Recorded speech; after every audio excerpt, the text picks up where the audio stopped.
সুপ্রিয় দর্শক, সবাইকে স্বাগত জানাচ্ছি TVN24 আয়োজিত নিয়মিত অনুষ্ঠান আওয়ার ডেমোক্রেসি। আমি হাবিব রহমান আছি আপনাদের সাথে। বেশ কিছু বিষয় নিয়ে আজকের কথা বলবো, কিন্তু শুরুতে কিছু কথা প্রসঙ্গ পরিষ্কার করে নেওয়া উচিত।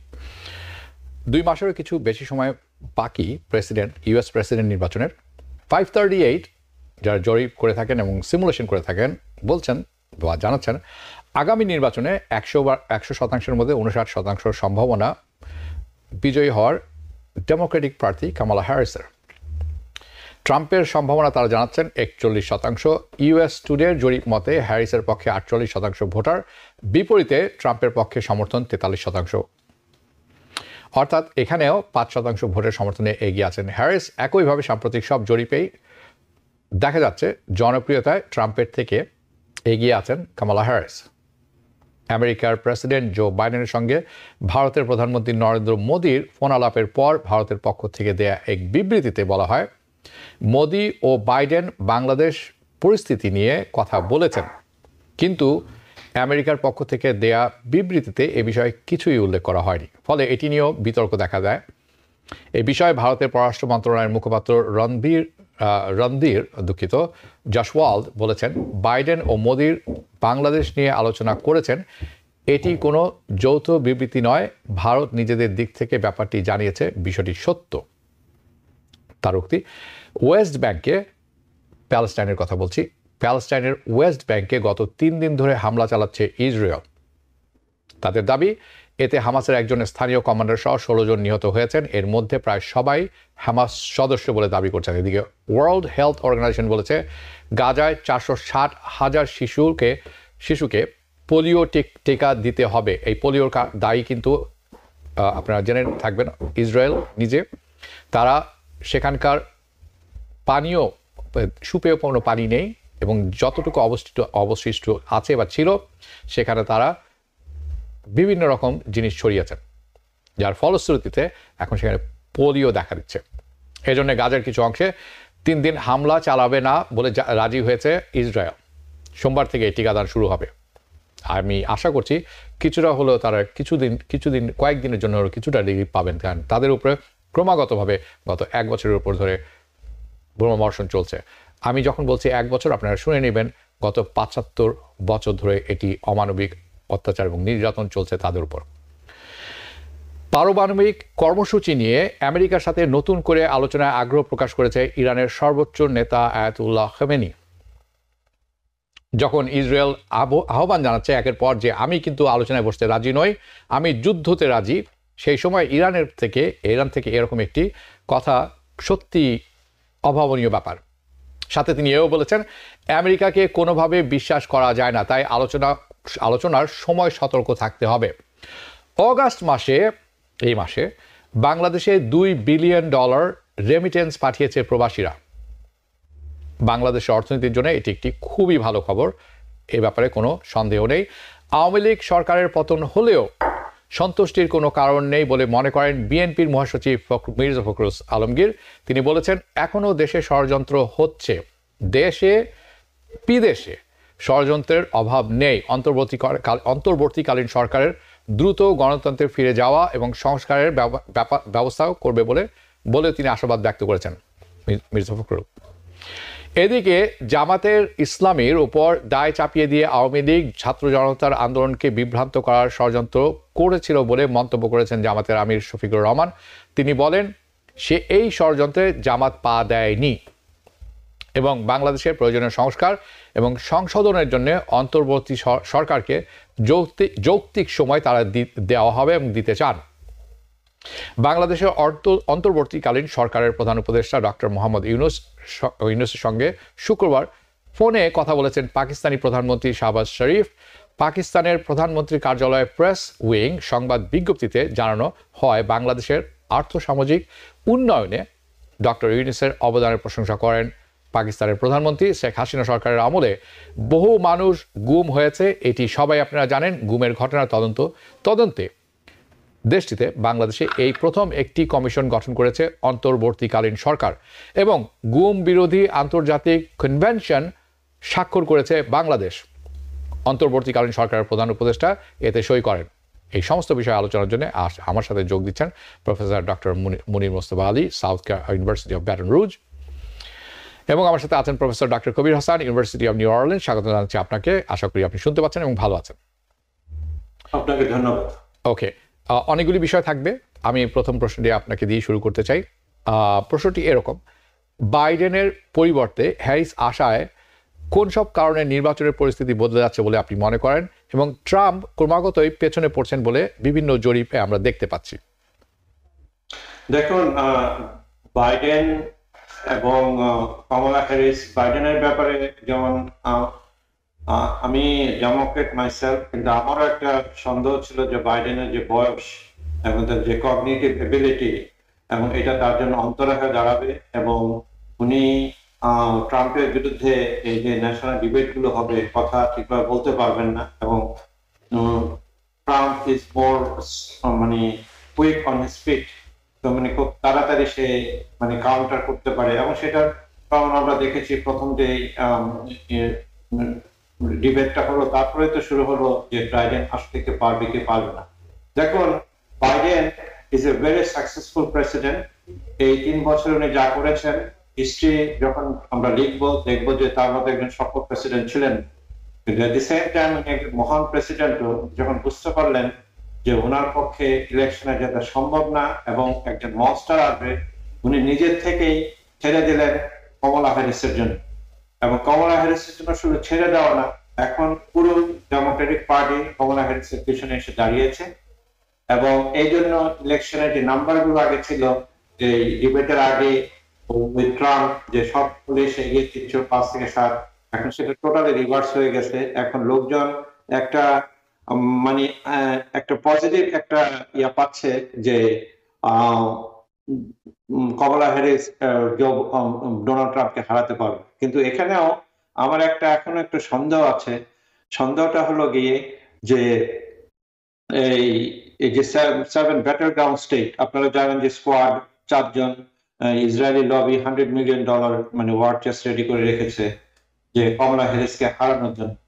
এবং 7 ব্যাটল গ্রাউন্ড স্টেটে যে মুসলিম পপুলেশন আছে, যারা জিয়ানজি আছে, যারা যুদ্ধের বিরুদ্ধে, যারা যুদ্ধ হচ্ছে গাজায়, যে অমানবিক মানে জেনোসাইড হচ্ছে, এই ব্যাপারটাতে যদি কমলা হ্যারিস আর একটু স্ট্রং রোল না নেন এবং যদি যুদ্ধবিরতি না কমান, এখনো কিন্তু প্রশ্নবোধক চিহ্ন আছে এই 7টি স্টেটে জিততে পারবেন কিনা। এদিকে কিন্তু ডেমোক্রেটিক পার্টিকে নজর দিতে হবে। এখানে কিন্তু মানুষ পয়সা, কারণ সবারই ফ্যামিলি, কারো ফ্যামিলি এফেক্টেড, কারো মনোচেতনা affected, because it is something wrong. এই জিনিসটাকে যদি অ্যাড্রেস না করেন, এখনো সন্দেহ আছে। এই ব্যাপারটার দিকে ডেমোক্রেটিক পার্টিকে নজর দিতে হবে। জি, এ হচ্ছে সমস্যা, যে সমস্ত সমস্যা ডেমোক্রেটিক পার্টি ফেস করছে। তথাপি আমরা দেখছি যে জরিপে তিনি কিন্তু এগিয়ে যাচ্ছেন। এই কারণটি আমি বোঝার চেষ্টা করছিলাম, যে জরিপে কিন্তু এগিয়ে যাচ্ছেন, এমন কোনো কাজ এখনো করেননি, কারণ আনডিসাইডেড ভোটাররা কিন্তু এখনো তার পক্ষে, দে আর নট বাজিং, তার পক্ষে যায়নি এখনো। আমার মতো যারা আনডিসাইডেড আছেন এখনো, I am also registered Democrat, কিন্তু আমি আনডিসাইডেড। যদি গাজার পরিস্থিতির সত্যিই কোনো পরিবর্তন না দেখি আমি, এবং শুধু লিপ সার্ভিস দেখি, এটি একটি ব্যাপার। দ্বিতীয় ব্যাপারটি অত্যন্ত দুঃখজনক, এই ডিএনসি যে হয়ে গেল কদিন আগে, আপনি দেখবেন অনেক কথা হয়েছে, আমি বেশ কয়েকটি অনুষ্ঠানের মধ্যে করতে পারিনি, কিন্তু একটি জিনিস এখন না তুললে নয়, সেটি হচ্ছে এরকম, আপনি কি দেখেছেন যে what's the representation of minorities? হাতে গোনা। There was no representation of minorities. কোনো representation ছিল না south east Asian. There was no Muslim basically representation. তাহলে কামালা হ্যারিস কিন্তু আসলে আশা করতে পারেন না যে বাইডেনের যে genocide Joe and abandon Biden, এই কার্যক্রমগুলো যারা করছেন, কোড পিঙ্কে যারা আছেন, অথবা জুস ফর দ্য পিস, এই যে সংগঠনগুলো আছে, তাকে ভোট দেবে, এটা কিন্তু তিনি আশা করতে পারেন না। এটি আমরা, দিস ইজ এ প্রবলেম, যেটি আপনি বলছিলেন কিছুক্ষণ আগে, this are the problems the Democrat face. But কোনো একটি কারণে আমরা দেখছি যে জরিপে তিনি কিন্তু বেশ এগিয়ে যাচ্ছেন ট্রাম্পের চেয়ে। এটা কারণ হলো যে ডিএনসি এর ন্যাশনাল কনভেনশন জাস্ট শেষ হলো, তাই না? এখন সে টেম্পোটা রয়ে গেছে, এখন let it die within 2 weeks, after 2 weeks আপনি আবার ফোন নিয়ে দেখেন আসলে এক্সাক্ট সিচুয়েশনটা কি। আর যে জিনিসটা বললেন এই ডিএনসি তে ওরা কিন্তু ইসরায়েলি পক্ষের লোকজনকে এনেছে প্ল্যাটফর্মে, একজন মুসলিম মহিলা বলতে চেয়েছিল তাকে সুযোগটা দেয়নি, সুযোগটা দিতে পারতো, তাই না? তাহলে একটা লিপ সার্ভিস না, এটা লিপ সার্ভিসই হতো, কিন্তু একটা পক্ষ তাদের গ্রিভেন্সের কথা বলতে পারতো, এই সুযোগটা কেন দেয়নি এখন বিরাট প্রশ্ন চিহ্ন আমার কাছে। হয়তো দুই শ্রমে কাজ করছে, কিন্তু ওরা বুঝতে হবে যে money is very important, but this time body is also very important. তাহলে আপনি আপনি আপনি আপনি আপনি আমরা ধরে নিতে পারি যে ডেমোক্র্যাটস যদিও জরিপে এগিয়ে যাচ্ছেন কামালা হ্যারিস, কিন্তু Democrats are not out of danger আমি মনে করি না, কারণ আমি দেখিনি কোনো সত্যিকার পরিবর্তন, যে স্পেশালি আপনি যদি মিশিগান দেখেন, উইসকনসিন দেখেন, আমি রিয়েল কোনো বিগ প্রোগ্রেস সেখানে দেখিনি। ইভেন মিনেসোটা আমি মনে করি they are in danger this এরিয়াতে, এবং তার কারণ হচ্ছে it's all lip service, there is no.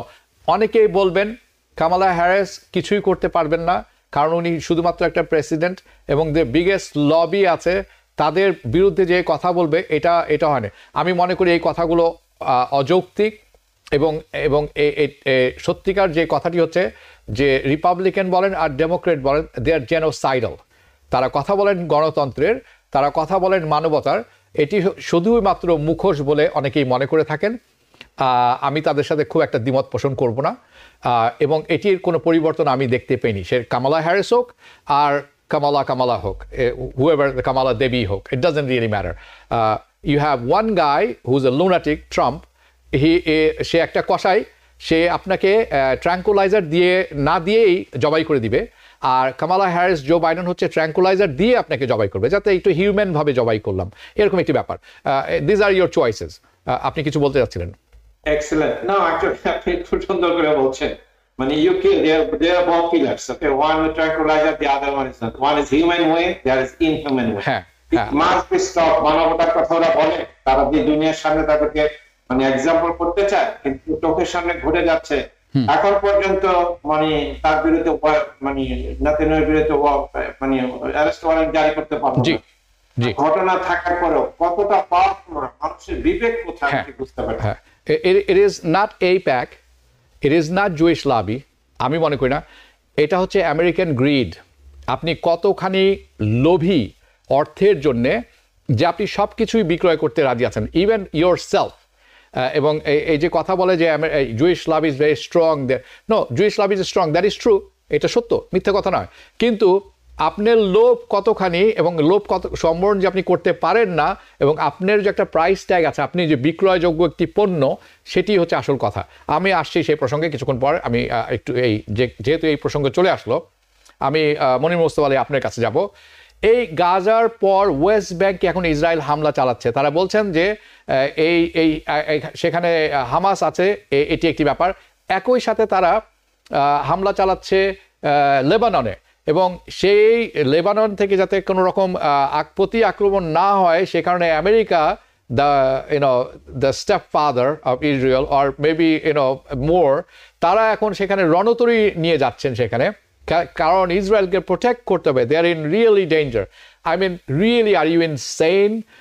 How stupid do you think মানে world people are, or সাধারণ মানুষ কতখানি স্টুপিড তারা আমাদের মনে করে আমি জানি না, but that's how it is, right? প্রশ্ন হচ্ছে, Israel is a dog with a rabies, nobody wants to touch it, right? কে থামাবে ইসরায়েলকে? আমেরিকা, পশ্চিম বিশ্ব। আমেরিকা তো অবশ্যই থামাবে না, পশ্চিম বিশ্ব অবশ্যই থামাবে না, দুজনই মুখোশধারী বদমাশ। আন্তর্জাতিক সংস্থায় তাদের কারো কি কোনো সামর্থ্য আছে এদের থামানোর? আমি তো কোনো পদক্ষেপ দেখছি না, শুধু দেখছি মৃতের সংখ্যা বাড়ছে, ধ্বংসস্তূপের সংখ্যা বাড়ছে, কিন্তু আমরা এদিকে পশ্চিমা বিশ্ব এবং আমেরিকা সহ সবার কাছে শুধু লিপ সার্ভিস শুনে আসছি। আমি শুনবো আপনার কাছে। আপনাকে ধন্যবাদ। ইসরায়েলকে ঠেকানোর মতো কেউ আছে কিনা?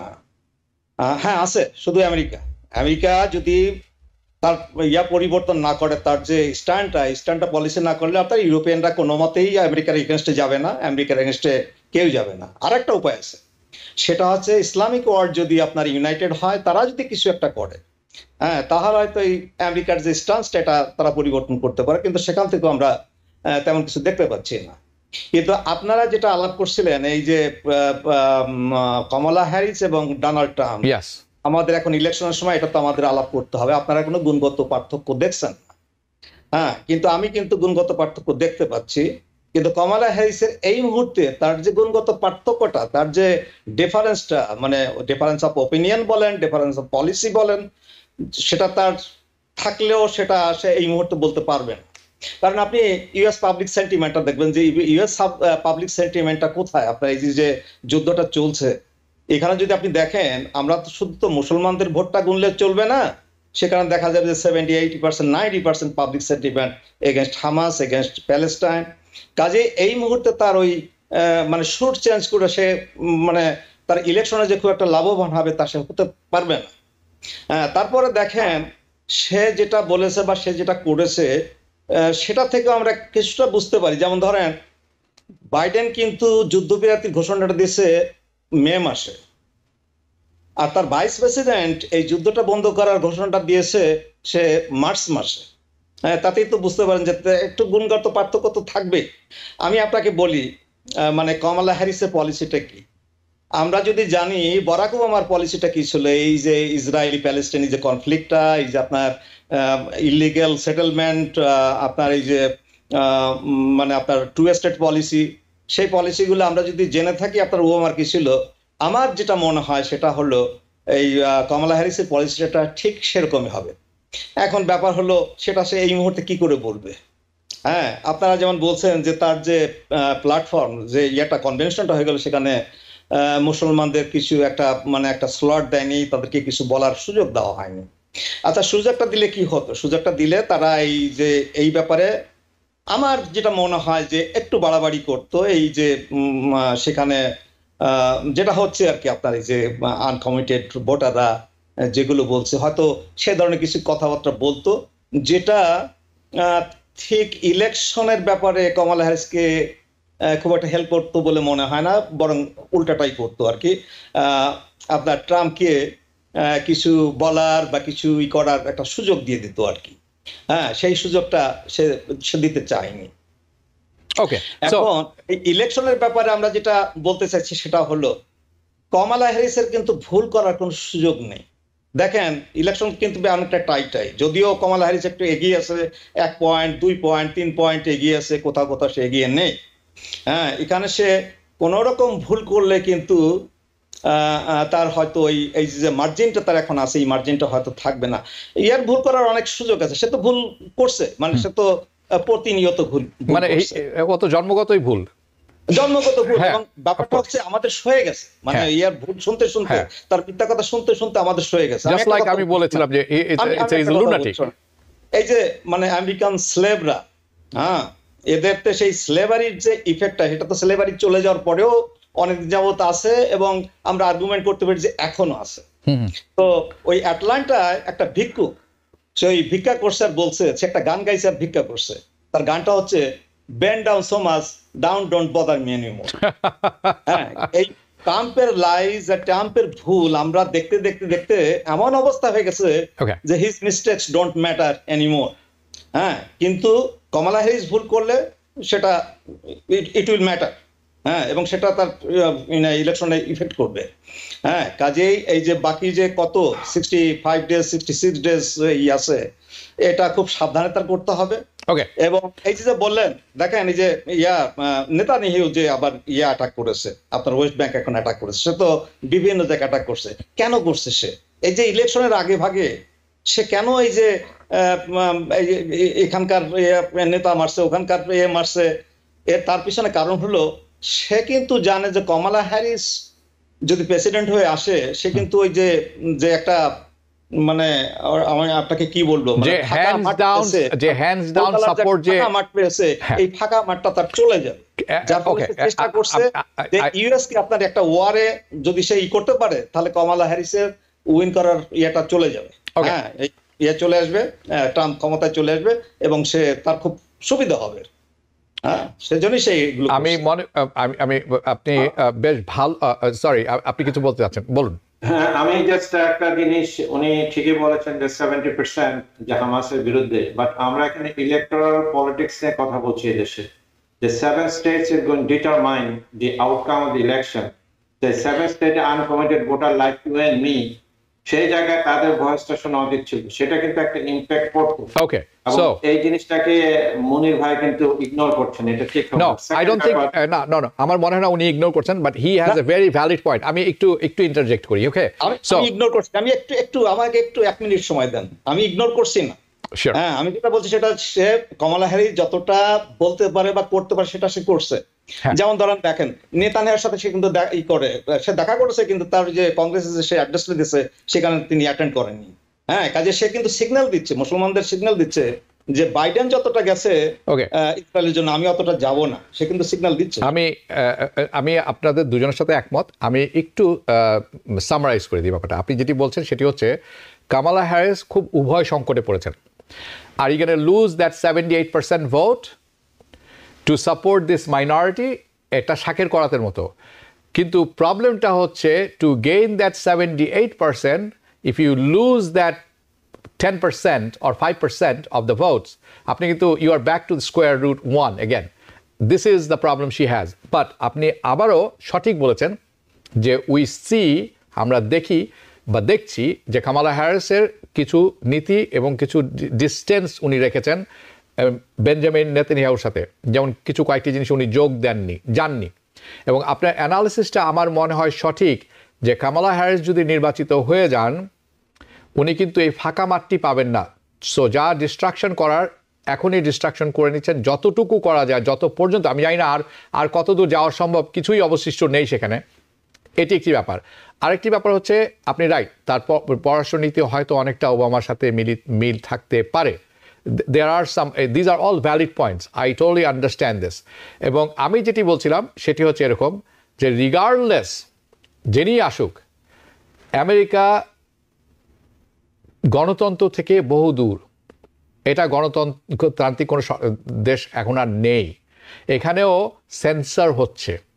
আপনি কথা বললে আপনাকে ধরে নিয়ে যাবে না বাসা থেকে, কিন্তু আপনার অ্যাকাউন্ট বন্ধ করে দেওয়া হবে, আপনাকে সোশ্যাল মিডিয়ার থেকে বের করে দেবে। সো আমরা যখন এই দেশ থেকে বড় বড় বুলি শুনি, হিউম্যানিটির কথা শুনি, ডেমোক্রেসির কথা শুনি, মানবতার কথা শুনি, এটার সাথে মুসলমান, হিন্দু, বৌদ্ধ, খ্রিস্টান হওয়ার কোনো সম্পর্ক নেই। Are you a sane human person? Do you have the same respect for another human being? সেটি আমরা এখন আর দেখি না।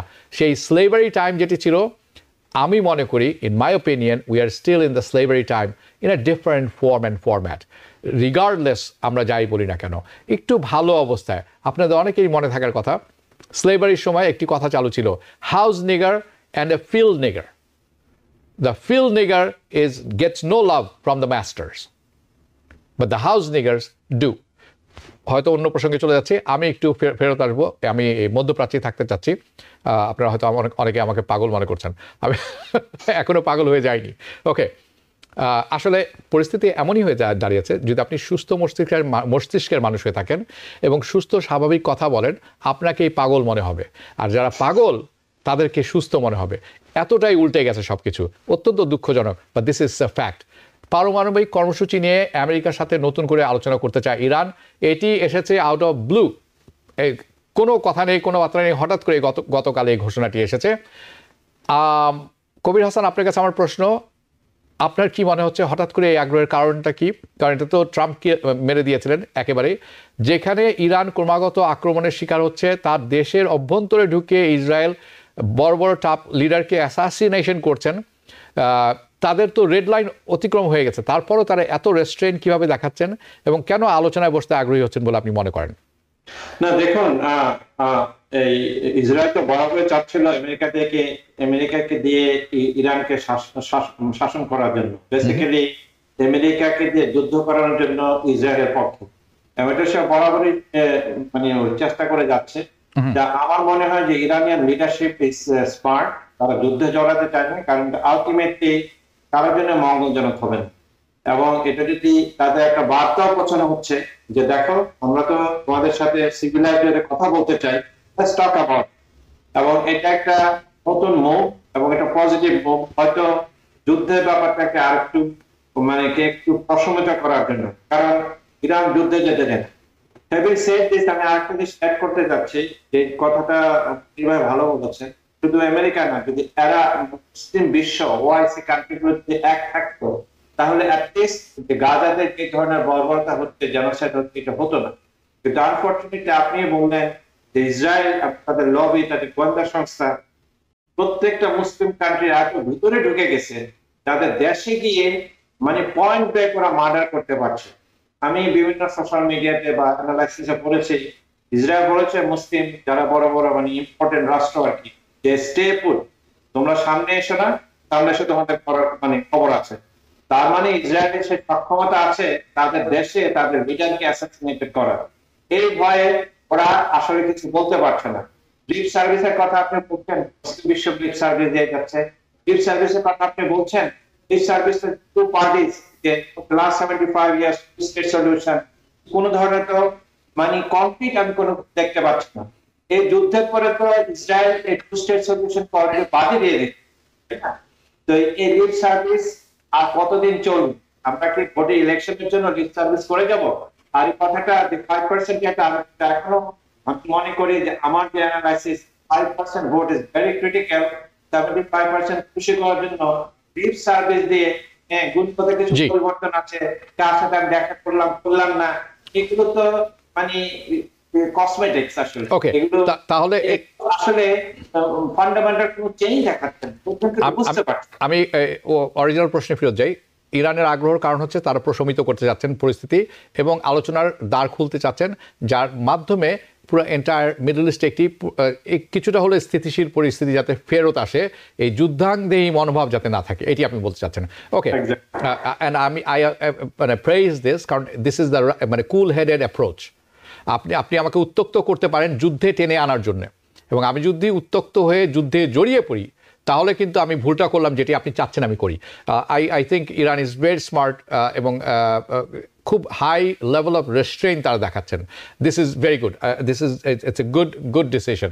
আমি এই প্রসঙ্গেই একটু অন্যভাবে থাকবো, কিন্তু প্রসঙ্গের একটু পরিবর্তন হবে। সেটি হচ্ছে আমি এখন একটু বাংলাদেশের দিকে যাব। মনির মুস্তাফা আলী, বাইডেনের সঙ্গে মোদির ফোন আলাপে বাংলাদেশ নিয়ে কোন বিষয়ে আলোচনা হয়ে থাকতে পারে বলে আপনি মনে করেন? কারণ কূটনৈতিক স্বার্থ হাসিলের জন্য আমেরিকা ও ভারত তাদের জন্য বাংলাদেশের রাজনৈতিক পরিস্থিতি এখন কতটা অনুকূলে বলে আপনি মনে করেন? কারণ আমরা জানি সম্পূর্ণ অনুকূলে নয় ভারতের জন্য এই মুহূর্তে, হাসিনার সরকারের পতনের পর।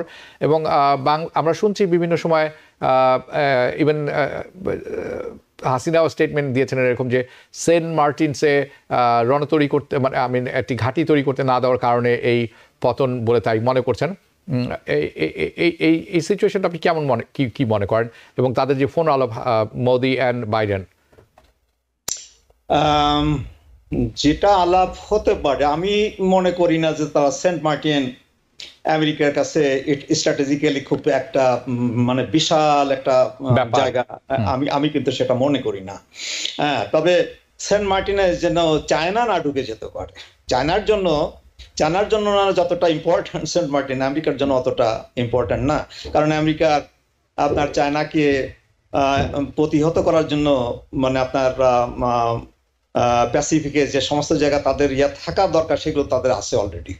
হ্যাঁ, তাদের সেই সাউথ কোরিয়া আছে, তাদের ফিলিপিন্সে আছে, তাদের আর ওই বাংলাদেশের সেন্ট মার্টিনস আমার মনে হয় না যতটা দরকার তাদের নিজেদের জন্য। তবে তারা এটা মনে করতে পারে যে চায়না যাতে ওখানে না ঢুকে যেতে পারে। হ্যাঁ, এখানে বাংলাদেশের রাশাও তো মোটামুটি ঢুকে আছে, কিন্তু রাশার ব্যাপারটা হয়তো আমেরিকা অতটা উত্থাপন করবে না, এই বিধায় যে রাশার সাথে আবার ইন্ডিয়ার খুব ভালো সম্পর্ক।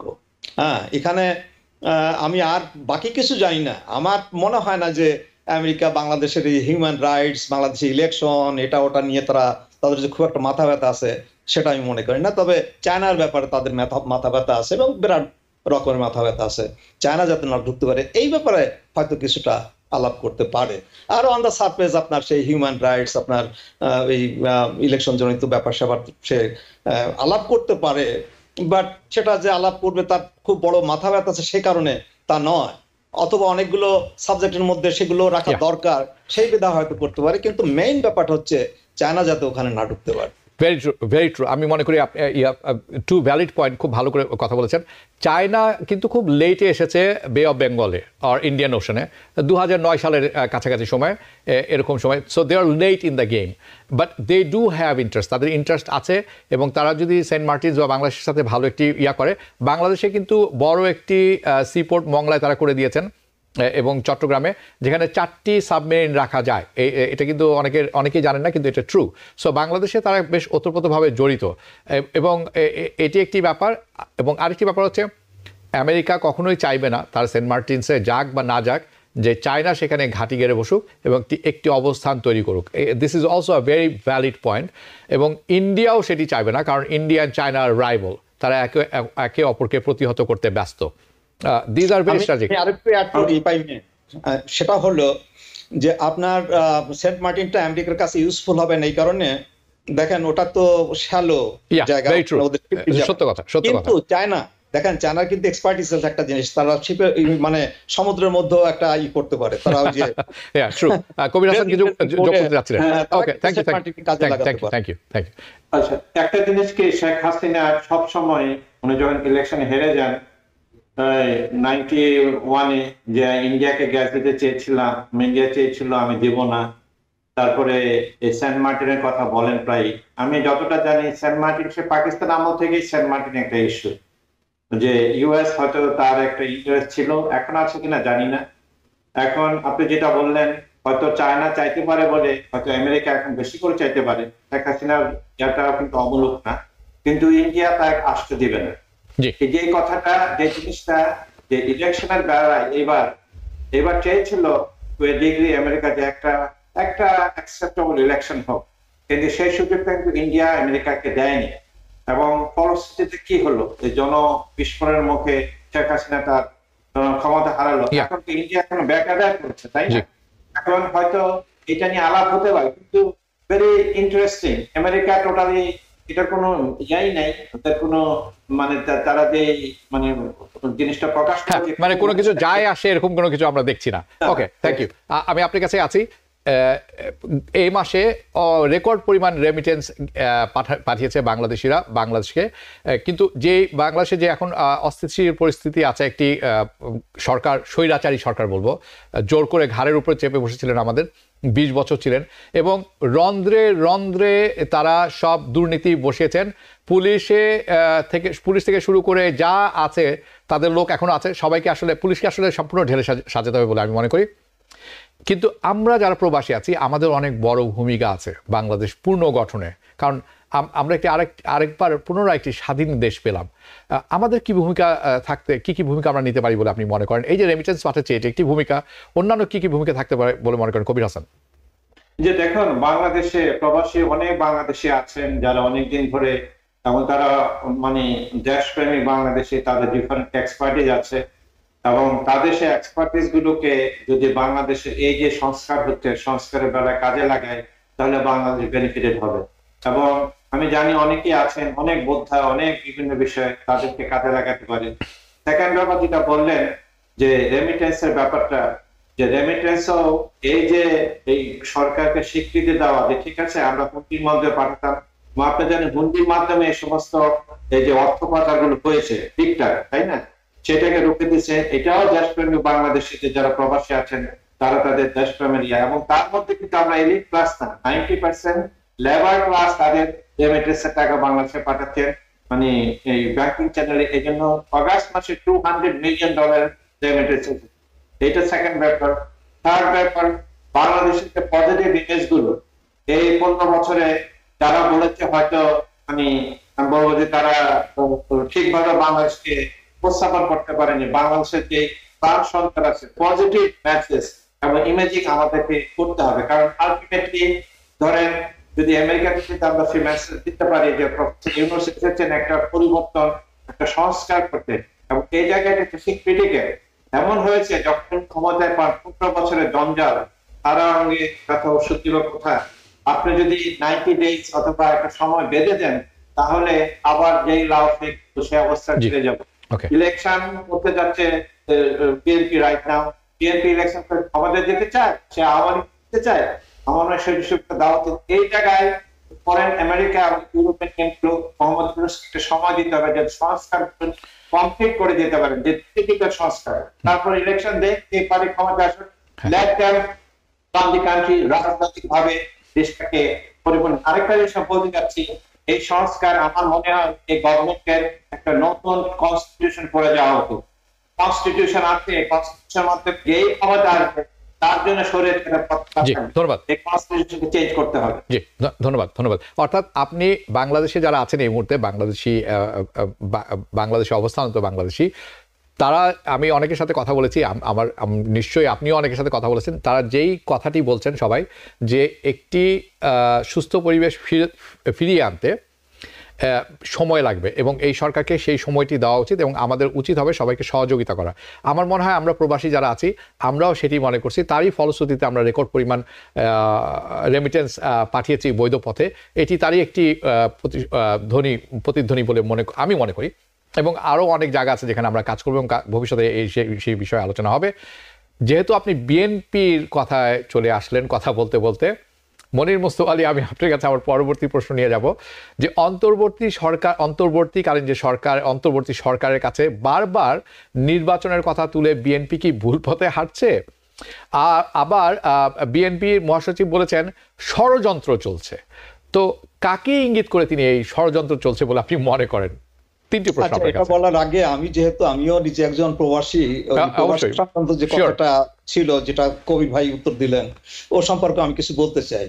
হ্যাঁ, আমরা প্রবাসীরা কিন্তু কন্ট্রিবিউট করতে পারি যদি নাকি আমাদের ক্রিটিসিজমটা কনস্ট্রাকটিভ হয়। আমরা কিন্তু একটু হাইপারবলিক হয়ে যাচ্ছি, মানে বলতে বলতে ওই যে হুচ্চত বাঙালি সেটা হয়ে যাচ্ছে। এই ব্যাপারে কোনো সন্দেহ নেই, সে ব্যাপারে কোনো সন্দেহ থাকা উচিত না।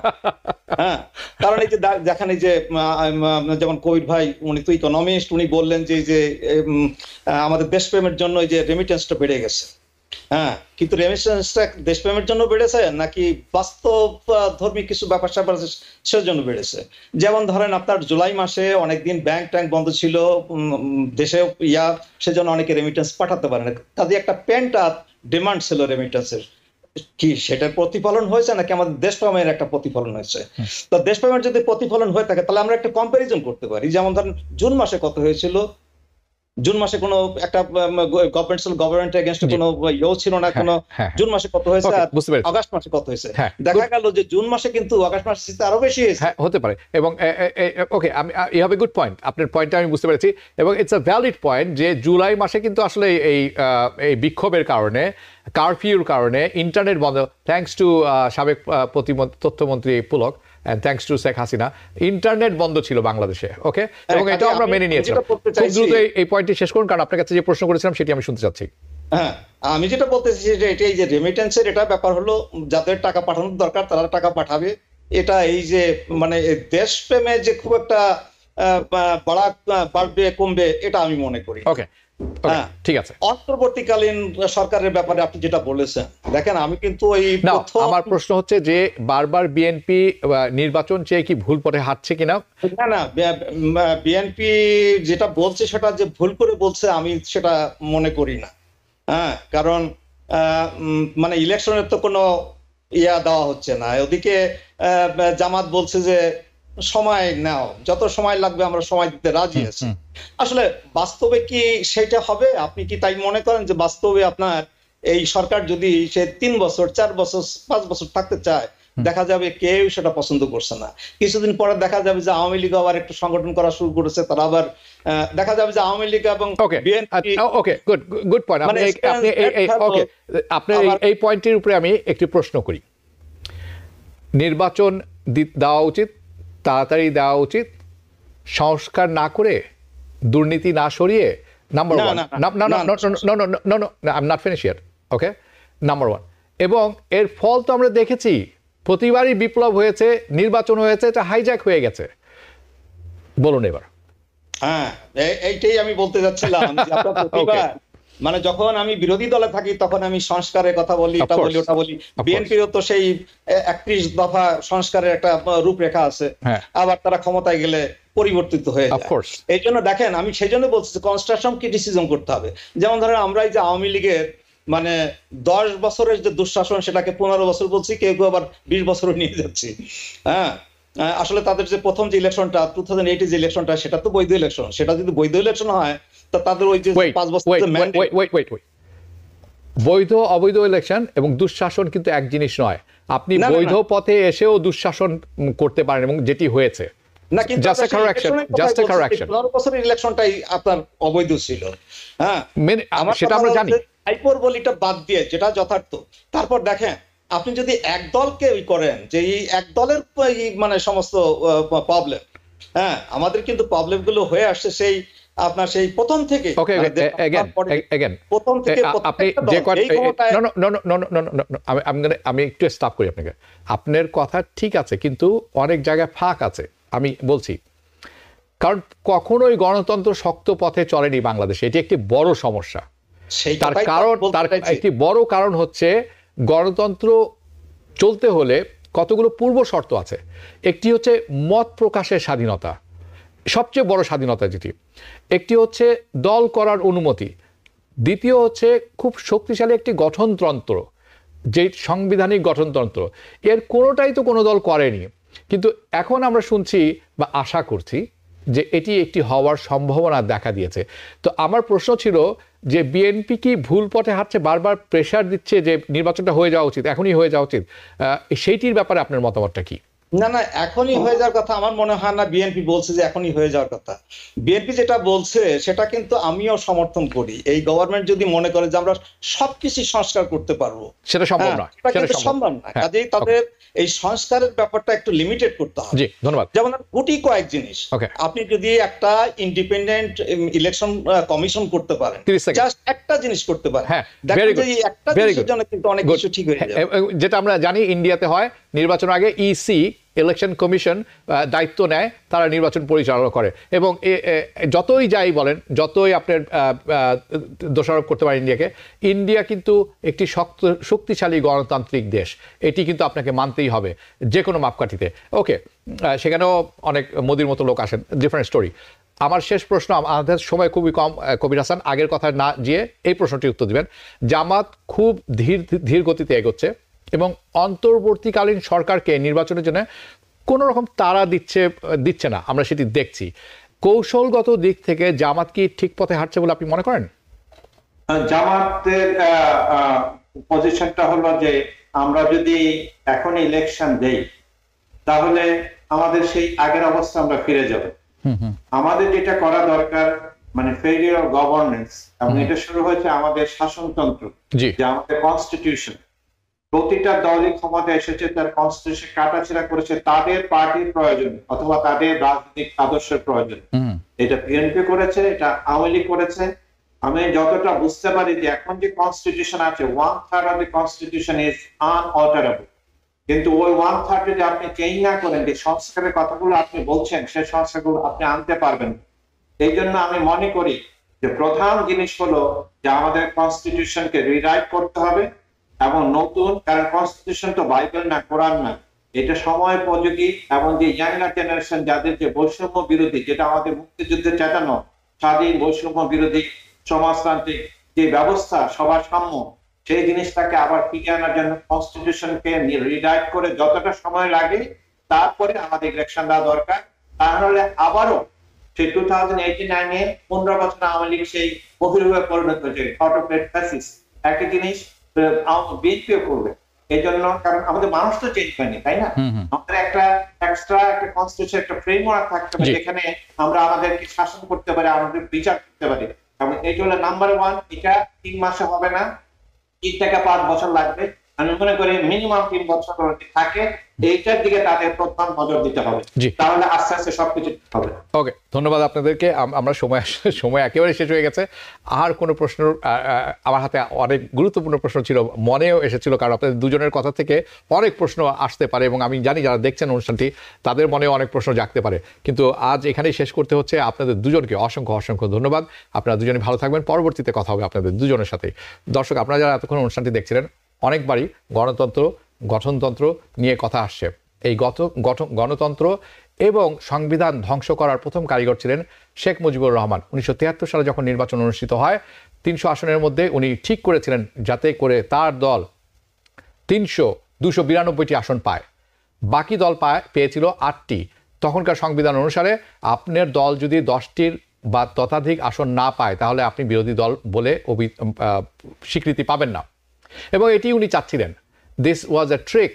এটি অনেক জনপ্রিয় একজন নায়ক হিসাবে উনি রাষ্ট্রের ক্ষমতায় এসেছিলেন এবং খুব দ্রুতই তার জনপ্রিয়তার পতন হয়েছিল এবং মানুষ অত্যন্ত বিরক্ত হয়েছিলেন ওনার উপর, এবং তার ফলশ্রুতিতে 1975 সালে কী হয়েছিল সেটা আপনারা সবাই জানেন। কারণ এই সব কারণে বাংলাদেশের শক্ত গণতন্ত্র কখনোই গড়ে ওঠেনি। যখন শেখ হাসিনা আসলেন, যখন শেখ হাসিনা আসলেন উনিও মেতে উঠলেন প্রতিহিংসার আগুনে। তার একটি দরকার কথা, ট্রাম্পের মতো আমি এবং আমি, আমার বাবা, আমার দেশ, আমার বাবার এবং পরিবারের হত্যার বিচার চাই। অন্য কোনো কিছু তার মনে ছিল না, যার ফলশ্রুতিতে উনি একচ্ছত্র আধিপত্য কায়েম করেছিলেন, সব ক্ষমতা কুক্ষিগত করেছিলেন, যার ফলাফল তার বাবার মতো মোটেও সুখকর হয়নি। ফলাফল আমরা সবাই জানি। আসুন, তার বোন শেখ রেহানা এবং তার কন্যা টিউলিস সিদ্দিকী দুজনই হচ্ছেন চরম বেসামাল পরিমাণ তারা কারাপশন করেছেন, এবং এই সমস্ত জিনিসের বিচার হওয়া উচিত। টিউলিস সিদ্দিকীকে বাংলাদেশে এনে বিচার করা উচিত। She was born in Bangladesh, she is a naturalised citizen in the US। So Tulip Siddiqui, be careful, তোমার বড় বড় কথা বলা বন্ধ করো। আসেন সাজিদ ওয়াজিদ জয়, নামও ভুলে যায় এখন, বিকজ হি ইজ ইররিলেভেন্ট, অপ্রাসঙ্গিক। বাবা, তুমি আমেরিকাতে বসে এত বড় বড় কথা বলছো, মায়ের আঁচলের নিচে দাঁড়িয়ে রাজনীতি করতে পারোনি। উত্তম প্রকৃতির গাঁজা খাওয়া বন্ধ করো। আপনার এই কথায় কোনো কাজ হবে না। You don't have it, so quit. আসুন বাংলাদেশ প্রসঙ্গে। বাংলাদেশে যে বন্যা হচ্ছে, ঠিক এই নতুন বাংলাদেশ পাওয়ার পরপরই একটি ব্যাপার আপনাদের সবার চোখে পড়েছে। বাংলাদেশের ধনী দরিদ্র, ধনীরা কম, দরিদ্ররা বেশি, এবং মধ্যবিত্ত উচ্চবিত্ত যারা আছেন একসাথে কাজ করছেন। অনেকের সাথে কথা বলেছি, একটি জিনিস বুঝতে পারলাম, তারা একটি জিনিস বুঝতে পারছেন যে এটা আমার দেশ, আমার মানুষ, আমারও দায়িত্ব আছে। এই যে অধিকার বোধ, এটিও ছিল না কদিন আগে আপনার কাছে, এটি এসেছে এই নতুন স্বাধীনতা পাওয়ার পর। আমাদের কিন্তু সতর্ক থাকতে হবে এটি যাতে আমাদের কাছ থেকে হারিয়ে না যায়। সবাই ভালো থাকবেন, শুভরাত্রি। TBN 24 টেলিভিশন দেখতে আজই কল করুন 7187776556। লগ ইন করুন www.totalcablebd.com। নিউ ইয়র্ক থেকে সম্প্রচারিত TBN 24 টেলিভিশন বিশ্বজুড়ে বাঙালির কণ্ঠস্বর।